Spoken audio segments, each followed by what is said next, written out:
You don't need a sword to fight the battle Musashi faced. You're already in it. Every time you hold back your truth, every time anxiety clenches your gut, every time you shrink from the edge of change, that's your duel. But like Musashi, you don't overcome fear by denying it.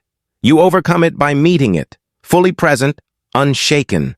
Musashi trained his body, but he mastered his mind. He learned to act not from panic, but from clarity.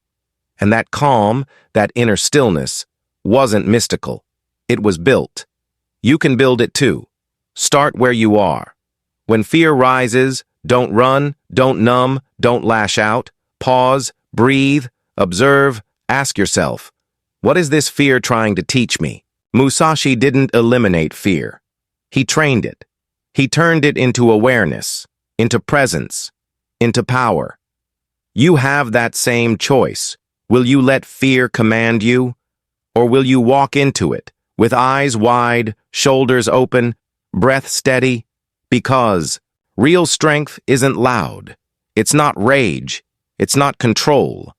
It's the quiet confidence of someone who knows they cannot be shaken, no matter what comes.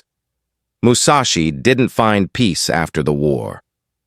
He found peace in the heart of it, and so can you. You don't need to be fearless to live boldly. You only need to stop running and stand still. Right where fear is, that's where your power waits. Final call to action, CTA. When the storm rises, don't seek shelter. Become the eye. The duel was set.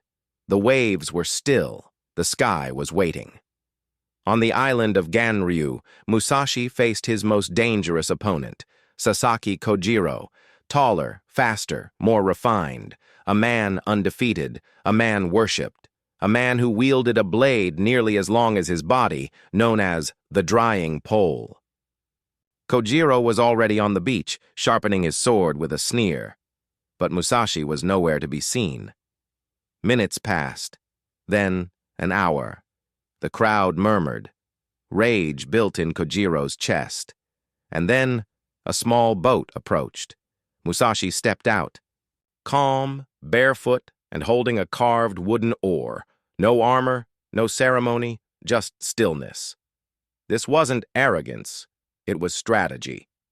Musashi had arrived late on purpose, keeping Kojiro waiting in the sun, fueling his anger, unbalancing his mind.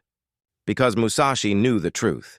The most dangerous fighter isn't the strongest. It's the calmest.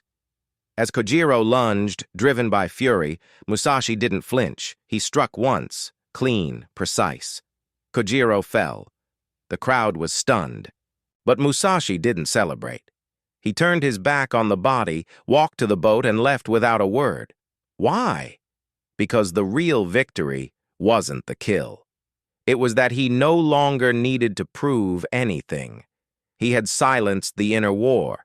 And now, no man, no sword, no shadow could shake him.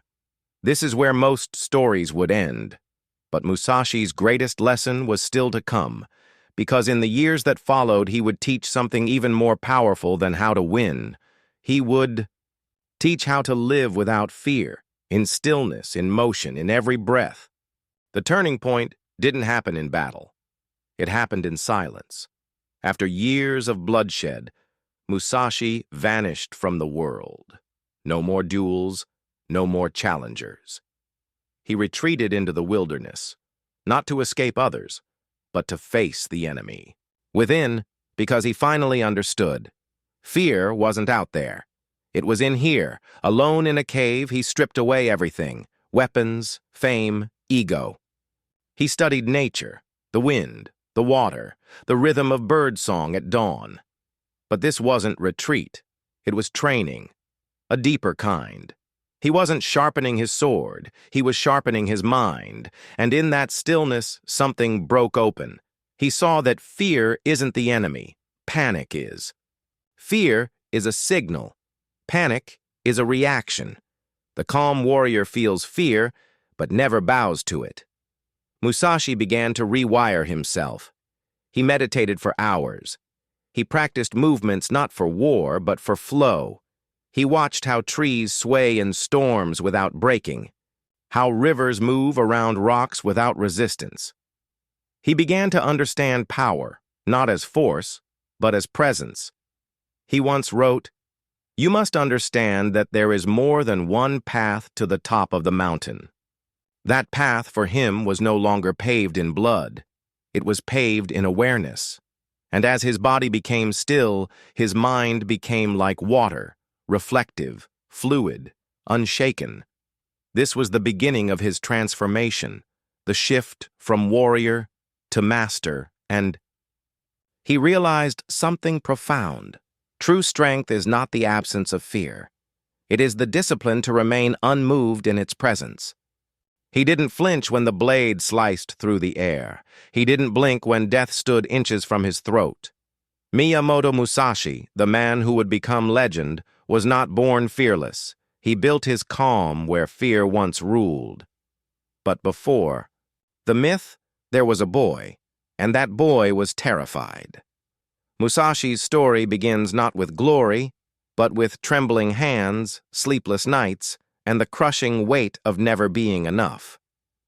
Raised by a cold, brutal father, Musashi was trained to fight before he could reason. His childhood wasn't about comfort. It was survival dressed as discipline. He learned early.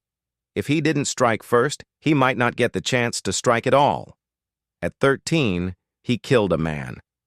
A grown samurai, not with honor, with fury, a broken wooden staff in his hand, mud on his face, and panic in his gut. He won. But victory didn't silence his fear. It fed it, because inside, a voice whispered, "You just got lucky.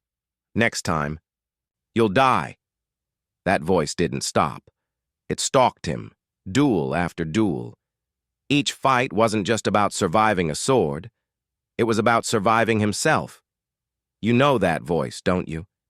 It's the one that tells you to stay small. That, "You're not ready. That you'll fail." Musashi heard it too.